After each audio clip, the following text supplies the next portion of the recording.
Hello दोस्तों, स्वागत है आप सभी का हमारे चैनल हिंदी साहित्य समाधान में। आज हम फिर उपस्थित हैं आपके सामने यूपी टीजीटी हिंदी का 2009 का प्रीवियस ईयर क्वेश्चन पेपर लेकर। तो आज हम 2009 का पेपर सॉल्व करेंगे। पीछे के सभी पेपर जो हमने सॉल्व किए हैं अब तक वो सभी प्लेलिस्ट में ऐड है, वहां से जाकर के आप अपना मूल्यांकन कर सकते हैं। और ये जो प्रीवियस ईयर पेपर होते हैं ये बहुत ही इंपॉर्टेंट होते हैं हमारी सभी परीक्षाओं के लिए। प्रीवियस ईयर बहुत ही महत्वपूर्ण होता है, इसलिए क्लास को देखना बहुत जरूरी होता है। आप पुराने पेपर को जरूर से जरूर सॉल्व करेंगे हमारे साथ और अपना मूल्यांकन करेंगे। चलिए शुरू करते हैं अपनी क्लास को। इससे पहले अभी आप क्लास को पहले लाइक कर दीजिए और अपने दोस्तों के साथ इसे शेयर करेंगे। और अगर हमारे चैनल पर नए हैं तो चैनल को सब्सक्राइब भी कर लेंगे, जिससे आने वाली सभी क्लासें आपको तुरंत मिल सके। ठीक, तो चलिए फिर शुरू करते हैं अपनी क्लास। हमारा पहला प्रश्न है। पहला प्रश्न हमें बताना है सही आरोही क्रम। सही आरोही क्रम चुनना है। प्रयोगवाद, छायावाद, नई कविता, प्रगतिवाद। तो आरोही क्रम में सबसे पहले आएगा छायावाद, फिर प्रगतिवाद, फिर प्रयोगवाद और फिर नई कविता। तो ऑप्शन सी हमारा करेक्ट हो जाएगा। दूसरे नंबर का प्रश्न देखते हैं। रसज्ञ रंजन किस सुप्रसिद्ध निबंधकार की कृति है? रसज्ञ रंजन निबंध किस निबंधकार का है? तो रसज्ञ रंजन निबंध लिखने वाले हैं आचार्य महावीर प्रसाद द्विवेदी जी। तीसरा प्रश्न। हरिवंश राय बच्चन की आत्मकथा के कितने भाग प्रकाशित हैं? तो हरिवंश राय बच्चन की आत्मकथा के अब तक 4 भाग प्रकाशित हैं। क्या भूलूं क्या याद करूं, नीड़ का निर्माण, फिर बसेरे से दूर और 10 द्वार से सोपान तक। तो बच्चन जी की आत्मकथा के 4 भाग प्रकाशित हैं। चौथे नंबर का प्रश्न है कि आधुनिक हिंदी कहानी का आरंभ सरस्वती पत्रिका के सन 1900 ईस्वी में प्रकाशित अंक की किस कहानी से माना जाता है? तो आधुनिक हिंदी कहानी का आरंभ जो है वो इंदुमती कहानी से माना जाता है, जो 1900 में सरस्वती पत्रिका में प्रकाशित हुई थी। ठीक, तो ऑप्शन क्या होगा? ऑप्शन एक इंदुमती करेक्ट हो जाएगा। किसकी कहानी है? किशोरीलाल गोस्वामी की कहानी है इंदुमती। प्रकाशन वर्ष 1900 ईस्वी और प्रकाशित होती है सरस्वती पत्रिका में। नासिकेतोपाख्यान सदल मिश्र का है। रानी केतकी की कहानी इंसाल्ला खां की है और यमलोक की यात्रा राधाचरण गोस्वामी की है। ठीक, आगे देखते हैं 5वें नंबर का प्रश्न। हिंदी में रेखा चित्र के प्रथम रचयिता पंडित पदम सिंह शर्मा की रचना का नाम बताना है। तो पंडित पदम सिंह शर्मा का रेखा चित्र है पद्म पराग। अगला प्रश्न देखते हैं। शब्द की वह शक्ति जिससे वाच्यार्थ प्रकट होता है वो क्या कहलाती है? तो जिससे वाच्यार्थ प्रकट होता है वो शब्द शक्ति अभिधा शब्द शक्ति होती है। ऑप्शन 4 करेक्ट होगा। अगला देखते हैं। सही युग्म चिन्हित करना है, सही युग्म बताना है। रीतियां दी हैं और गुण दिए गए हैं, कौन सी रीति किससे संबंधित है उस सही जोड़ों को आपको बताना है। वैदर्भी माधुर्य, गौड़ी माधुर्य, पांचाली ओज, गौड़ी प्रसाद।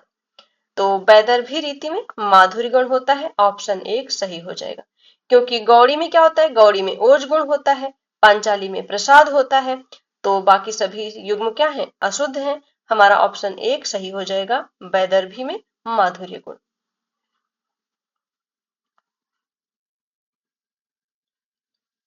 अगला प्रश्न है हमारा 8वें नंबर का। ये पूछ रहा है कि श्रृंगार रस का स्थायी भाव क्या है? तो श्रृंगार रस का स्थायी भाव हो जाएगा रति। रति स्थायी भाव किसका है? श्रृंगार रस का है। और शोक किसका है? करुण रस का शोक स्थायी भाव है। हास्य रस का हास स्थायी भाव है और वीर रस का उत्साह स्थायी भाव है। तो रति किसका है? श्रृंगार रस का। Option B. अनुभाव के 2 भेद बताने हैं। अनुभाव के 2 भेद होते हैं, कौन कौन से हैं? तो अनुभाव के जो 2 भेद होते हैं वो हैं कायिक और सात्विक। Option C. अगला प्रश्न सही कथन चुनना है। सही बताएंगे कौन सा कथन सही दिया है कि या और वह ध्वनियां अर्धस्वर कहलाती हैं। व्यंजन का उच्चारण बिना स्वर की सहायता से हो सकता है? नहीं। अवधेश का विग्रह अव प्लस देश होता है? नहीं। हिंदी में व्यंजनों की संख्या 8 है? नहीं। तीनों गलत है, लेकिन एक वाला हमारा ऑप्शन एक सही है। या और वह ध्वनियां क्या है? अर्धस्वर कहलाती हैं। ये कथन सही है। अवधेश का विग्रह क्या होगा? अवध प्लस ईश, अवधेश। अगला प्रश्न है कि देवनागरी लिपि की सबसे बड़ी विशेषता क्या है? देवनागरी लिपि की सबसे बड़ी विशेषता बतानी है। तो सर्वाधिक वैज्ञानिक लिपि होना, एक ध्वनि के लिए संकेत होना, ऑप्शन डी। सर्वाधिक वैज्ञानिक लिपि होना और एक ध्वनि के लिए संकेत होना। अगला 12 नंबर का प्रश्न है, कर्म कारक के लिए प्रयुक्त होने वाला चिन्ह कौन सा है? तो कर्ता ने कर्म को, कर्म का चिन्ह क्या हो गया? को। आगे देखते हैं, अनुष्टुप। अनुष्टुप क्या है? क्या एक छंद है, एक अलंकार है, एक रस है या फिर एक गुण है? तो अनुष्टुप एक छंद है। आगे हमें शुद्ध वाक्य बताना है। मुरझाया हुआ फूल वर्षा की फुहार से अभिसिंचित होकर पुनः खिल उठा। मुरझाई हुआ फूल पहले ही गलत हो गया। मुरझाया हुई फूल ये भी गलत हो गया। मुरझाया हुआ फूल वर्षा के फुहार द्वारा अभिसिंचित होकर पुनः खिल उठे, ये भी गलत है। तो हमारा ऑप्शन एक शुद्ध हो जाएगा। मुरझाया हुआ फूल वर्षा की फुहार से अभिसिंचित होकर पुनः खिल उठा। 15 नंबर का प्रश्न, संधि विच्छेद बताना है। अन्यान्य, अन्यान्य शब्द का संधि विच्छेद क्या होगा? तो अन्यान्य का हो जाएगा अन्य प्लस अन्य, अन्यान्य। आगे है, शिशुपाल वध के रचनाकार का नाम क्या है? शिशुपाल वध के रचनाकार हैं माघ। शिशुपाल वध बृहत्त्रयी काव्य में आता है। बृहत्त्रयी के अंतर्गत इसको लिया जाता है। शिशुपाल वध में 20 सर्ग हैं और किसका है ये? तो ये महाकाव्य है माघ का। फिर बताना है श्री हर्ष का ग्रंथ कौन सा है? तो श्री हर्ष का ग्रंथ है नैषध काव्य। ठीक, हित हरिवंश तो लेखक ही हैं, कवि हैं कृष्ण काव्य धारा के ये। और राजतरंगिणी कल्हड़ की है। मेघदूत कालिदास की रचना है। आगे बताएंगे, व्यंजन संधि का उदाहरण नहीं है। कौन सा व्यंजन संधि का उदाहरण नहीं है? तो उत्धन चारणम, रामसधन टीकते, गंगाधन उदकम और सप्तधन चित। गंगाधन उदकम ये क्या है? ये गुण संधि है। स्वर संधि के अंतर्गत ये गुण संधि में आएगा, इसलिए हमारा यही ऑप्शन सही हो जाएगा। बाकी तीनों व्यंजन संधि के उदाहरण है। आगे बताना है, स्वस्त्यस्तु का संधि विच्छेद करना है। स्वस्त्यस्तु का संधि विच्छेद क्या होगा? तो स्वस्त्यस्तु का हो जाएगा स्वस्ति प्लस अस्तु, स्वस्त्यस्तु। ई का या हो गया है, स्वस्त्यस्तु यण संधि, ऑप्शन एक। अगला प्रश्न है हमारा 20 नंबर का, इन युग्मों में से कौन सा सही नहीं है? सही नहीं बताना है। नीलोत्पलम कर्मधारय सही है। दशानन बहुब्रीहि ये भी सही है। राम लक्ष्मणो अव्ययी भाव समास नहीं, ये सही नहीं है। दिवारात्रि द्वंद्व समास ये भी सही है। तो राम लक्ष्मण में क्या हो जाएगा? राम लक्ष्मण में द्वंद्व समास हो जाएगा, इसीलिए हमारा यही ऑप्शन सही नहीं है। आगे बताएंगे कि पृथ्वीराज रासो महाकाव्य के रचयिता हैं। कौन है पृथ्वीराज रासो महाकाव्य के रचयिता? तो चंद बरदाई, ऑप्शन बी। विनय पत्रिका नामक ग्रंथ की रचना किसने की है? तो विनय पत्रिका की रचना करने वाले हैं गोस्वामी तुलसीदास। भाषा क्या है? तो विनय पत्रिका की भाषा ब्रज भाषा है। ध्यान देंगे, भाषा पूछी जाती है। विनय पत्रिका की भाषा ब्रज भाषा गोस्वामी तुलसीदास ने लिखी। कलिकाल से मुक्ति के लिए इन्होंने विनय पत्रिका लिखी थी। इनके और भी ग्रंथ देख लीजिए। गोस्वामी तुलसीदास द्वारा रचित 12 ग्रंथ प्रामाणिक माने जाते हैं। दोहावली, कवित रामायण, गीतावली, रामचरितमानस, रामाज्ञा प्रश्नावली, विनय पत्रिका, रामलला नहछु, पार्वती मंगल, जानकी मंगल, बरवे रामायण, वैराग्य संदीपनी। अगला 23 नंबर का प्रश्न, देव किस जिले के थे? देव कवि जो रीतिकाल के थे वो किस जिले के थे? तो देव इटावा के थे। Option D. कान भरना मुहावरे का अर्थ क्या होगा? तो कान भरना मुहावरे का अर्थ होता है चुगली करना। अगला शुद्ध शब्द बताना है। अलौकिक का शुद्ध शब्द क्या होगा? तो अलौकिक का शुद्ध शब्द होगा अलौकिक। अलौकिक ये शुद्ध है। Option C. 26 नंबर का प्रश्न, नई कविता के प्रवर्तक कौन थे? नई कविता के प्रवर्तक थे भारतेंदु हरिश्चंद्र जी।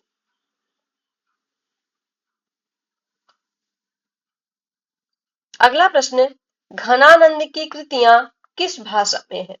घनानंद रीतिकाल में रीति मुक्त धारा के कवि हैं ये। इनकी जो रचनाएं हैं वो किस भाषा में है? तो घनानंद की रचनाएं ब्रज भाषा में लिखी गई हैं।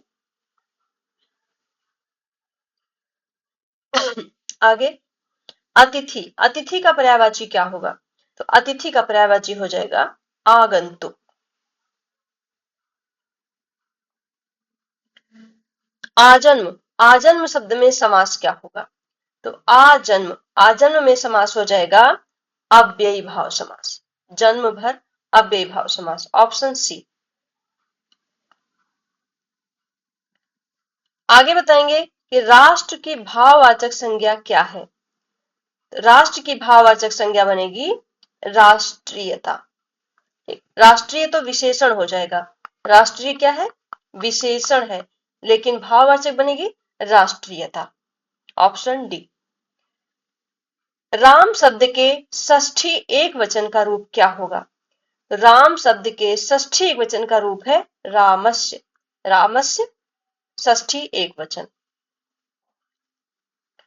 पठ धातु के वर्तमान काल में मध्यम पुरुष के एक वचन का रूप। पठ धातु वर्तमान काल मध्यम पुरुष एक वचन, तो इसका हो जाएगा पठसी। ठीक, मध्यम पुरुष एक वचन पठसी। 32 नंबर देख लिया हमने। अब आते हैं अपने 33 नंबर के प्रश्न पर। सिर उठाना मुहावरे का सही अर्थ क्या होगा?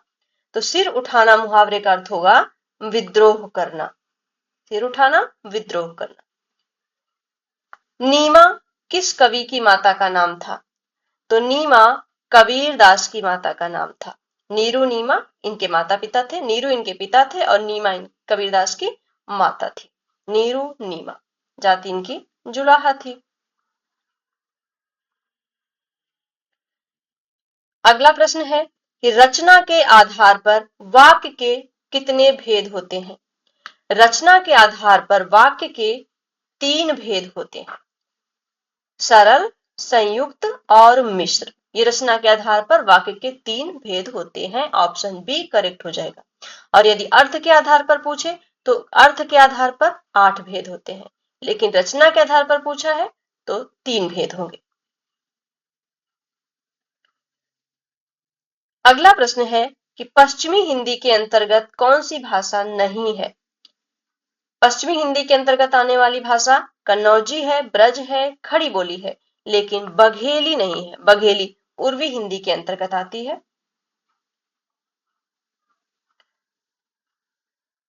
36 नंबर देख लिया हमने। अब आते हैं 37 नंबर पर। नहुष नाटक किसके द्वारा लिखा गया है? तो नहुष नाटक लिखने वाले हैं गोपाल चंद गिरधरदास। ये भारतेंदु जी के पिता थे। इन्होंने ही लिखा नहुष नाटक। एक नहुष काव्य भी लिखा गया है। नहुष काव्य किसने लिखा? मैथिली शरण गुप्त ने लिखा। और नाटक किसने लिखा? तो गोपाल चंद गिरधरदास ने। इसको ध्यान देंगे।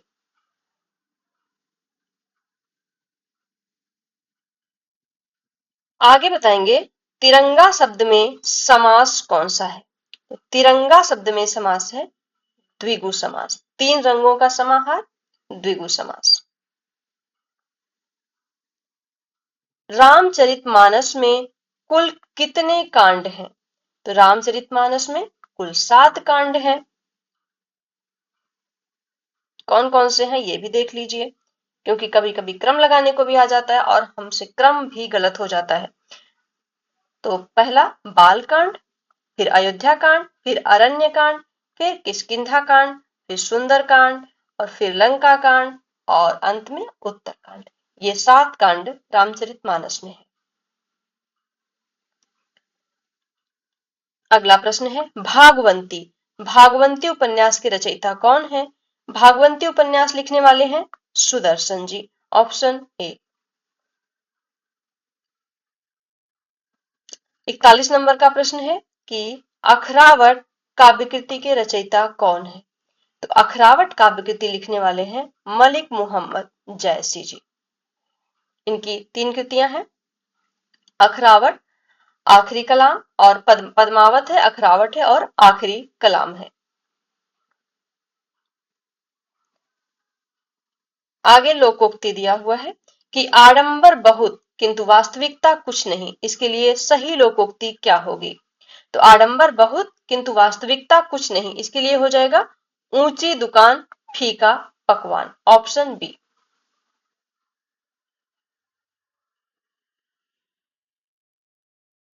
43 नंबर में देखते हैं आल्पीन और गमला किस विदेशी भाषा के शब्द हैं। तो आल्पीन और गमला ये पुर्तगाली भाषा के शब्द हैं, ऑप्शन बी करेक्ट हो जाएगा। आल्पिन गमला पुर्तगाली भाषा। सुख सागर, सुख सागर की रचना किसने की। तो सुख सागर की रचना करने वाले हैं सदा सुखलाल जी।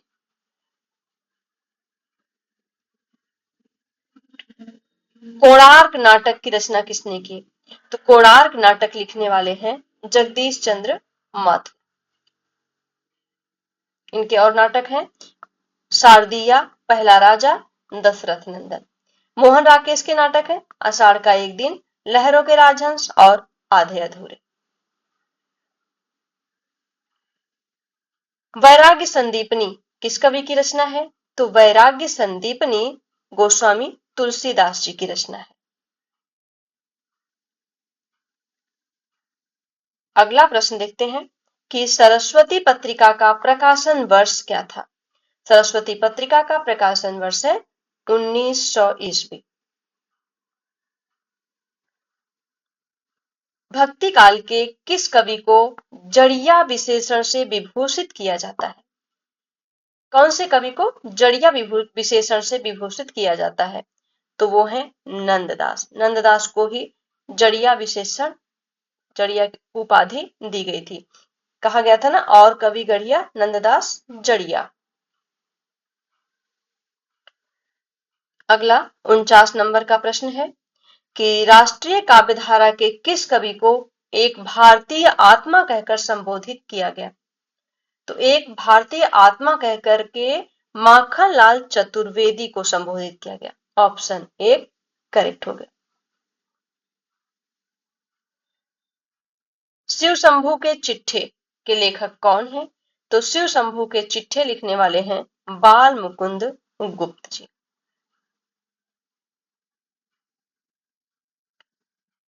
अगला है कि उदित उदयगिरि मंच पर रघुबर बाल पतंग बिकसे संत सरोज सब हर्षे लोचन भृंग। इसमें अलंकार बताना है कि उदित उदयगिरि मंच पर रघुबर बाल पतंग, इसमें हो जाएगा रूपक अलंकार। ठीक। विस्मय या आश्चर्य किस रस का स्थायी भाव है। विस्मय या आश्चर्य अद्भुत रस का स्थायी भाव है। अद्भुत रस का स्थायी भाव विस्मय या फिर आश्चर्य। वीर रस का उत्साह होता है, हास्य रस का हास होता है, और रौद्र रस का क्रोध स्थायी भाव होता है। इसका होगा अद्भुत, ऑप्शन सी करेक्ट हो जाएगा। अब आते हैं 53 नंबर के प्रश्न पर। मालती माधव के रचनाकार कौन है। तो मालती माधवम लिखने वाले हैं भवभूति। भवभूति का नाटक है मालती माधवम। उत्तर रामचरितम, मालती माधवम और महावीर चरितम, ये 3 नाटक भवभूति ने लिखे थे। मालती माधवम में अंक बताएंगे कितने हैं, तो इसमें है 10 अंक। मालती माधवम में 10 अंक है। उत्तर रामचरितम में 7 अंक हैं। आगे बताएंगे कि जो तुम्हारे अनुशासन पावो, कंदुक इव ब्रह्मांड उठावो, कांचो घट डारो फोरी, रोको मेर मुलक जिमितोरी। उपर्युक्त पंक्तियों में कौन सा रस है, तो इसमें हो जाएगा रौद्र रस। ठीक। वर्णमाला किसे कहेंगे, शब्द समूह को, वर्णों के संकलन को, शब्द गणना को, या फिर वर्णों के व्यवस्थित समूह। तो वर्णमाला कहते हैं वर्णों के व्यवस्थित समूह को। ऑप्शन डी करेक्ट हो जाएगा। अगला प्रश्न है कि निम्नलिखित में शुद्ध वर्तनी का चयन कीजिए। शुद्ध वर्तनी बताएंगे कि कवयित्री कैसे लिखी जाती है, कवियित्री, कवित्री, कवियत्री या फिर कवयित्री। तो ऑप्शन डी करेक्ट है, कवयित्री शुद्ध वर्तनी है। अगला प्रश्न, इत्यादि, इत्यादि का सही संधि विच्छेद क्या होगा, तो इत्यादि का संधि विच्छेद होगा इति प्लस आदि, इत्यादि। इसमें भी यण संधि होगी, ई का या हो जा रहा है, इति प्लस आदि, इत्यादि।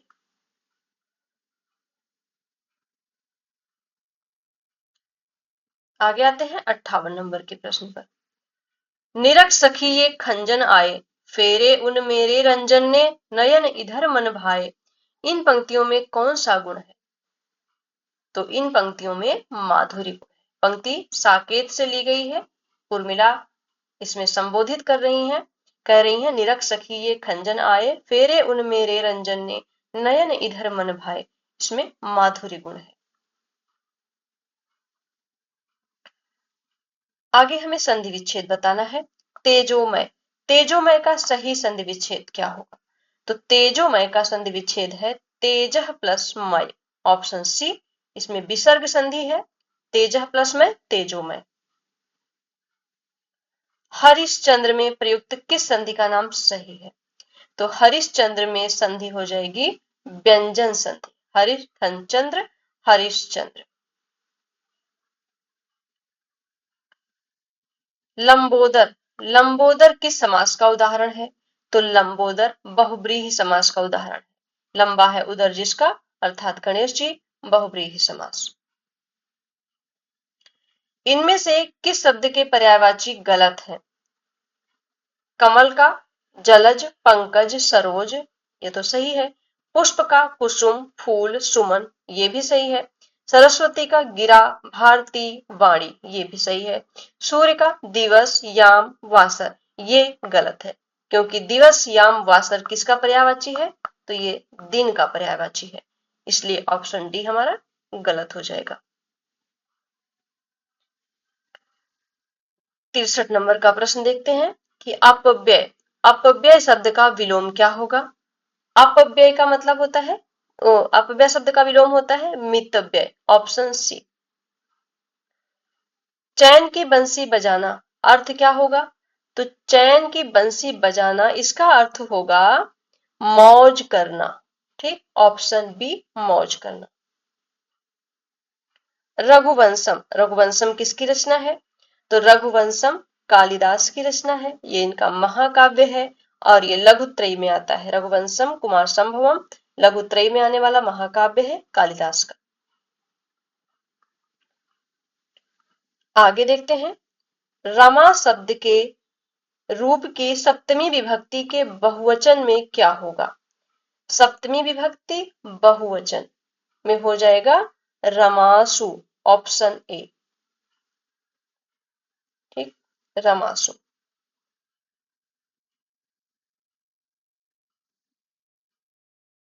अस्मत् शब्द के तृतीया विभक्ति के रूप हैं, अस्मत् शब्द के तृतीया विभक्ति में कौन सा रूप बनेगा, तो बनेगा मया अवाभ्याम अस्माभिः। ऑप्शन बी करेक्ट हो जाएगा। तृतीया विभक्ति मया अवाभ्याम अस्माभिः। हिंदी साहित्य में निम्नलिखित पंक्तियां किसके द्वारा लिखी गई? जदपि सुजाति सुलक्षणी सुवरन सरस सुवृत्त भूषण बिनन विराजई कविता बनिता मित्त। ये पंक्ति किसने लिखी? तो ये लिखने वाले हैं आचार्य केशवदास। अभिज्ञ, अभिज्ञ शब्द का विलोम क्या होगा? तो अभिज्ञ का विलोम हो जाएगा अनभिज्ञ। ये अभी 2005 के पेपर में भी आया हुआ था और 2009 में भी आया है। देखो ये रिपीटेड प्रश्न है, तो ऐसा नहीं है कि प्रश्न रिपीट नहीं होते, प्रश्न बहुत रिपीट होते हैं। इसीलिए हमें प्रीवियस ईयर पेपर को देखना बहुत जरूरी होता है। ठीक है, प्रीवियस ईयर पेपर अच्छे से हमारे तैयार होने चाहिए। रीतिकाल का समय क्या था? तो रीतिकाल का समय था 1700 से 1900 विक्रमी संवत। आचार्य शुक्ल ने रीतिकाल का समय माना है 1700 से 1900 विक्रमी संवत। कनक कनक ते 100 गुनी मादकता अधिकाय कौन सा अलंकार होगा? तो कनक कनक ते 100 गुनी मादकता अधिकाय में यमक अलंकार हो जाएगा। अगला प्रश्न, सखी नील नभस्सर से निकला यह हंस आहा तिरता तिरता अब तारक मौक्तिक शेष नहीं निकला जिनको चरता चरता। में रूपक अलंकार का कौन सा प्रकार प्रयुक्त हुआ है? इसमें रूपक अलंकार है, बताना है कि कौन रूपक अलंकार का कौन सा प्रकार है। तो इसमें है सांग रूपक। सखी नील नभस्सर से निकला यह हंस आहा तिरता तिरता सांग रूपक अलंकार। सही युग्म बताना है। पश्चिमी हिंदी खड़ी बोली, बिहारी हिंदी मारवाड़ी, पूर्वी हिंदी गढ़वाली, पहाड़ी हिंदी बघेली। तो ऑप्शन ए सही है, पश्चिमी हिंदी खड़ी बोली कौरवी, बाकी सभी गलत हैं। अगला प्रश्न है कि इनमें से बिहारी हिंदी का रूप नहीं है। बिहारी हिंदी के अंतर्गत कौन कौन से आती हैं? तो मगही, मैथिली और भोजपुरी आती हैं, लेकिन अवधी नहीं आती। अवधी अर्धमागधी में आती है, अवधी बघेली छत्तीसगढ़ी। तो ये ऑप्शन सही हो जाएगा, ऑप्शन बी अवधी नहीं है। 75 नंबर का प्रश्न ये पूछा है कि हिंदी की श ध्वनि कैसी है? क्या ये मूर्धन्य है, क्या ये तालव्य है, या फिर दंत है, या फिर ओष्ठ है? तो हिंदी की ये जो स ध्वनि है ये तालव्य ध्वनि है। ठीक, ऑप्शन बी।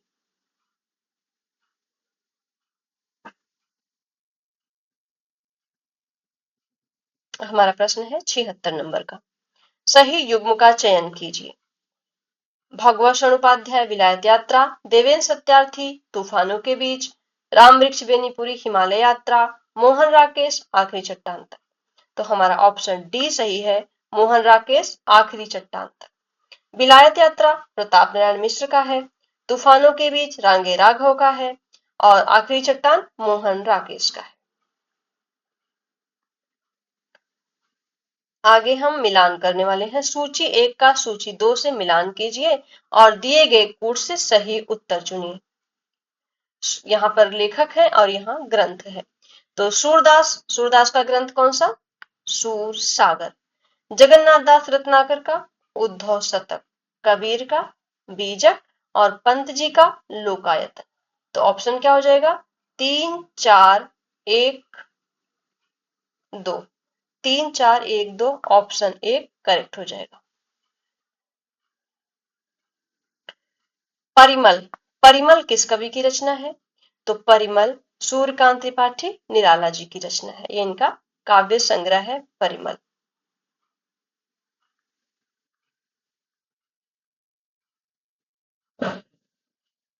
अब आते हैं 79 नंबर के प्रश्न पर। जयशंकर प्रसाद की जो कामायनी है उसकी भाषा क्या है? ठीक, कामायनी 1935 ईस्वी में लिखी गई, इसकी भाषा क्या है? भाषा है खड़ी बोली। सर्ग कितने हैं? 15, 15 सर्ग है कामायनी में। समय के आरोही क्रम में कौन सी रचना पहले आई? अंधेर नगरी, त्यागपत्र, आत्मनेपद, तुम चंदन हम पानी। तो आरोही क्रम में अगर हम देखते हैं तो सबसे पहले आती है अंधेर नगरी, भारतेंदु जी का नाटक। ये 1881 ईस्वी में आता है। ठीक, तो ऑप्शन 1 सही हो जाएगा।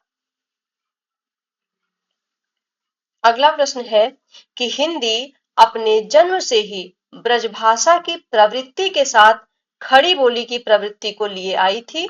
ब्रजभाषा के हाथ में हाथ दिए खड़ी बोली उतरी। यह कथन किसका है? तो ये कथन है आचार्य रामचंद्र शुक्ल जी का। Option B. मिश्र बंधु विनोद नामक हिंदी साहित्य के इतिहास लेखकों के नाम क्या है? मिश्र बंधु विनोद लिखने वाले जो मिश्र बंधु हैं उसमें 3 आते हैं। वो कौन कौन से हैं?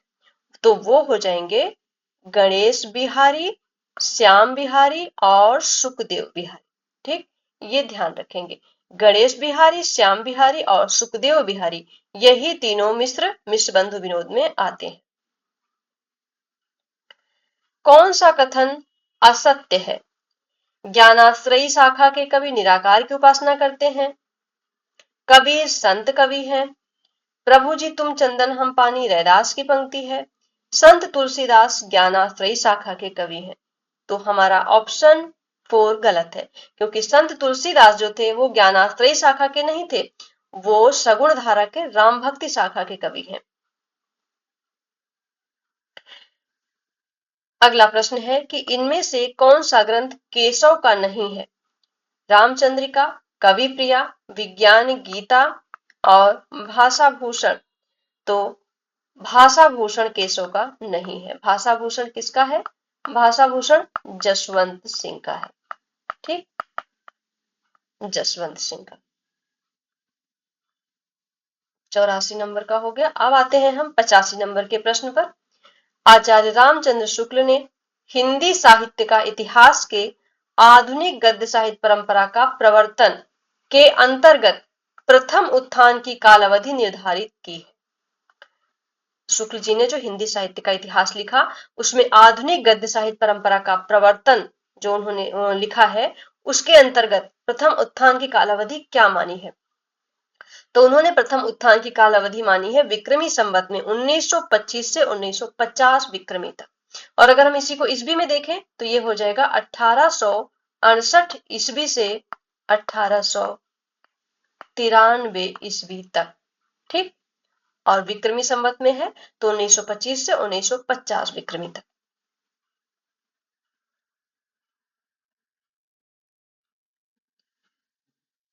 इसके बाद आते हैं 86 नंबर पे। वैदेही वनवास नामक काव्य किसने लिखा?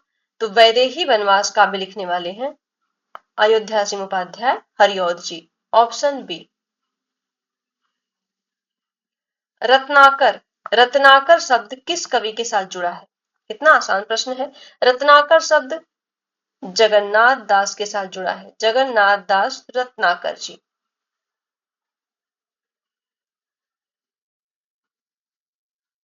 रंग में भंग नामक काव्य कृति के रचयिता कौन है? तो रंग में भंग काव्य लिखने वाले हैं मैथिली शरण गुप्त जी। रंग में भंग का प्रकाशन कब होता है? तो इसका प्रकाशन है 1909 ईस्वी। ठीक, ध्यान देंगे। अगला प्रश्न है 89 नंबर का। मार्ग के दोनों तरफ वृक्ष हैं, इसका संस्कृत अनुवाद क्या होगा? देखो ये भी रिपीटेड है। 2005 में ये प्रश्न भी पूछा गया है कि मार्ग के दोनों तरफ वृक्ष हैं, इसका संस्कृत में अनुवाद करना है। तो इसका अनुवाद हो जाएगा मार्गम उभयतः वृक्षाः सन्ति। यहाँ पर आ की मात्रा इन्होंने मिस्टेक की है, टाइपिंग मिस्टेक है वो। मार्गम उभयतः वृक्षाः सन्ति। ठीक, ऑप्शन 1 करेक्ट हो जाएगा, क्योंकि इसमें द्वितीय विभक्ति है। अभितः परितः समयानिक्षा द्वितीय विभक्ति होती है, तो मार्गम द्वितीय है। मार्गम उभयतः वृक्षाः सन्ति। आगे आते हैं 90 नंबर के प्रश्न पर। वीरांगना, वीरांगना नामक उपन्यास के रचयिता कौन है? तो वीरांगना उपन्यास लिखने वाले हैं राम नरेश त्रिपाठी। उत्साह का विशेषण बताएंगे। उत्साह शब्द का विशेषण क्या होगा? तो उत्साहित। क्या हो जाएगा? उत्साहित, ऑप्शन बी। मोहन से चला नहीं जाता, इसमें कौन सा वाच्य है? तो मोहन से चला नहीं जाता, ये हो जाएगा भाववाच्य, ऑप्शन बी।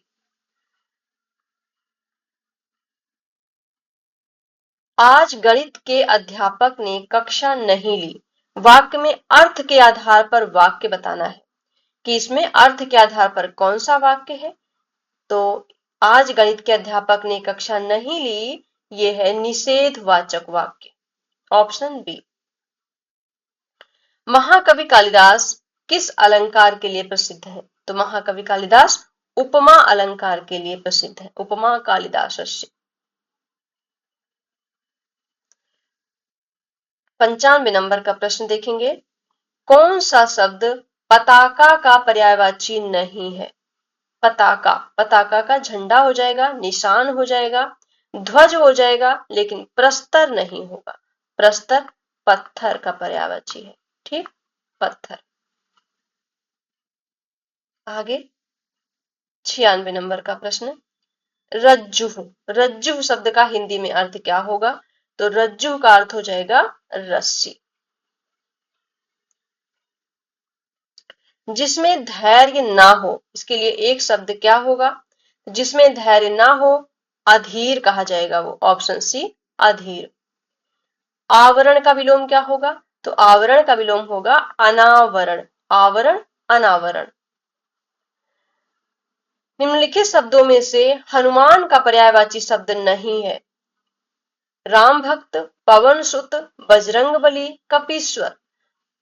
नहीं पूछा है, हनुमान का पर्यायवाची नहीं है राम भक्त, क्योंकि राम भक्त कोई भी हो सकता है, इसलिए यह हनुमान का, विशेष हनुमान का पर्यायवाची नहीं है। अगला हमारा 100 नंबर का प्रश्न है, मेवाती। मेवाती किस उपभाषा वर्ग की बोली है? तो मेवाती जो है वो राजस्थानी हिंदी की बोली है, ठीक, मेवाती राजस्थानी हिंदी। मारवाड़ी, जयपुरी, मेवाती और मालवी बोलियां आती हैं राजस्थानी हिंदी के अंतर्गत।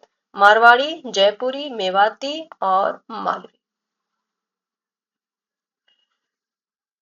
निम्नलिखित में से कर्मधारय समास किस शब्द में है? तो कर्मधारय किसमें है?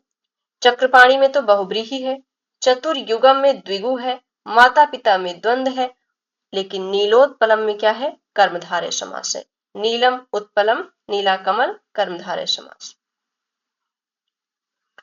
गौशाला, गौशाला शब्द में कौन सा समास है? तो गौशाला में है तत्पुरुष समास, गाय के लिए शाला, तत्पुरुष समास।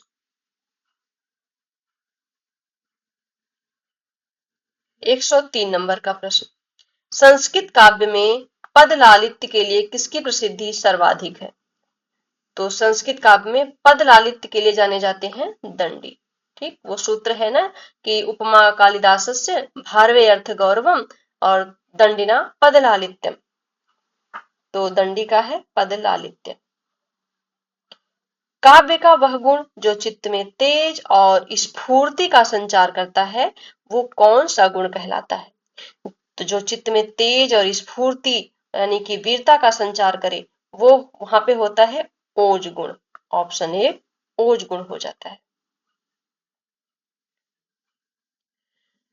अगला प्रश्न देखेंगे, तरु रिपु रिपुधर देख के बिरहिन तिय अकुलाय में कौन सा काव्य दोष है? तरु रिपु रिपुधर देख के बिरहिन तिय अकुलाय, इसमें हो जाएगा क्लिष्टत्व दोष।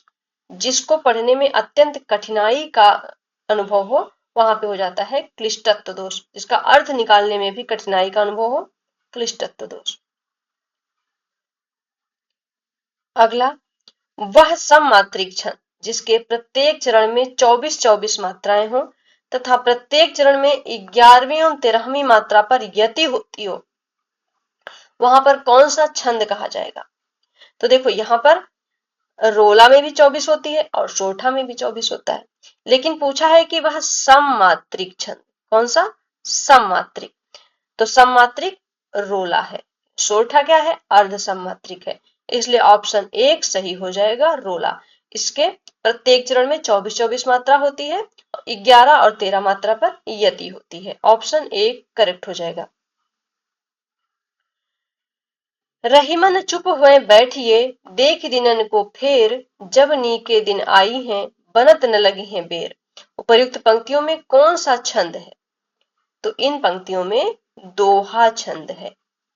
13 और 11 पर यति है, दोहा छंद है, और दोहा कैसा छंद है? अर्ध सम्मात्रिक छंद है। इसके सम चरणों में 11-11 मात्रा होती है, विषम चरणों में 13-13 मात्राएं होती हैं।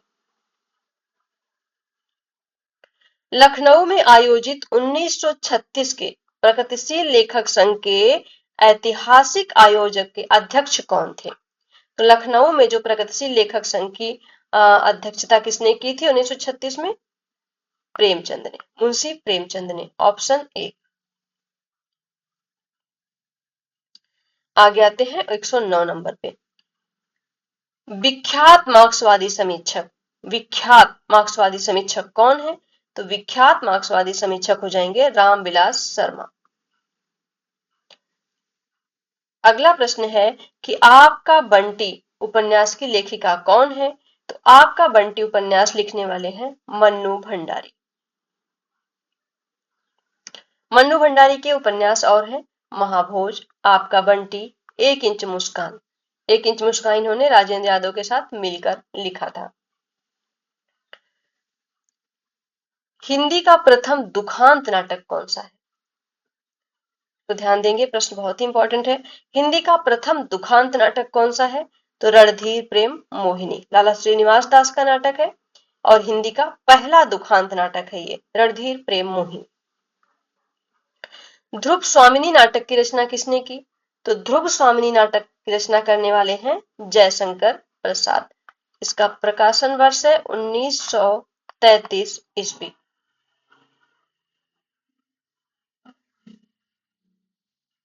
विशाख 1921 में, अजातशत्रु 22 में, कामना 24 शायद गलत दिया है, जन्मेजय का नागयज्ञ 26 में, स्कंदगुप्त 28 में, एक घूंट 30 में, चंद्रगुप्त 31 में, और ध्रुव स्वामिनी 1933 में। जो पहले कभी ना हुआ हो उसके लिए एक शब्द क्या होगा? तो जो पहले कभी ना हुआ हो उसके लिए है अभूतपूर्व हो जाएगा। अगला है कि आंख की किरकिरी होने का क्या अर्थ है? तो आंख की किरकिरी होना मतलब अप्रिय लगना। Option A. भाषा की सबसे छोटी इकाई कौन सी है? तो भाषा की सबसे छोटी इकाई है वर्ण। आते हैं 116 नंबर पे। अगला प्रश्न 116। नारी विमर्श पर लिखने वाली पहली लेखिका कौन है? तो नारी विमर्श पर लिखने वाली पहली लेखिका है महादेवी वर्मा। Option A. गमन का विलोम क्या होगा? तो गमन का विलोम हो जाएगा आगमन। गमन का विलोम आगमन। हिंदी के प्रारंभिक काल को वीर गाथा काल का नाम किसने दिया? तो हिंदी के प्रारंभिक काल को वीर गाथा काल नाम देने वाले हैं आचार्य रामचंद्र शुक्ल जी। हजारी प्रसाद द्विवेदी ने क्या कहा? आदिकाल कहा था। राहुल सांकृत्यायन ने सिद्ध सामंत काल कहा था। ठीक, और मिश्र बंधु ने प्रारंभिक काल कहा था। शुक्ल जी ने क्या कहा? वीर गाथा काल। हिंदी का प्रथम कवि कौन है? तो हिंदी का प्रथम कवि है सरहपा। Option A Sarahapa. निम्नलिखित रासो ग्रंथों में कौन सा काव्य एक प्रेम काव्य या श्रृंगार काव्य है? इनमें से बताना है कौन सा एक प्रेम काव्य या श्रृंगार काव्य है। तो बीसल देव रासो क्या है? प्रेम काव्य या श्रृंगार काव्य है। अगला प्रश्न है कि अष्टछाप के प्रमुख कवि नंददास किसके शिष्य थे? तो अष्टछाप के प्रमुख कवि नंददास जो थे वो विठल नाथ के शिष्य थे। अगला प्रश्न है 122 नंबर।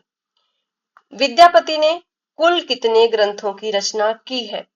तो विद्यापति ने 10, 12, 16, 14 इन्होंने कुल कितने कुल कितने ग्रंथों की रचना की है?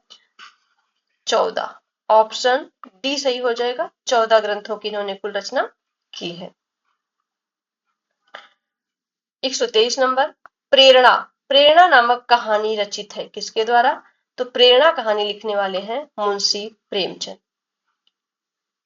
धूमिल को किस काव्य कृति पर साहित्य अकादमी पुरस्कार मिला था? तो धूमिल को कल सुनना मुझे, इसी पर इनको साहित्य अकादमी पुरस्कार मिला था। 125 नंबर का प्रश्न, बिहारी सतसई में दोहे कितने हैं? तो बिहारी सतसई में 719 दोहे हैं। कुल कितने दोहे हैं? 719 दोहे। तो यहां पर हम लोग अपना 2009 का पेपर कंप्लीट कर लिए। उम्मीद है आप लोगों ने भी अच्छे से इसको सॉल्व किया होगा। आगे के पेपर भी ऐसे ही आप लोग हमारे साथ सॉल्व करते रहिए, अपना मूल्यांकन करते रहिए।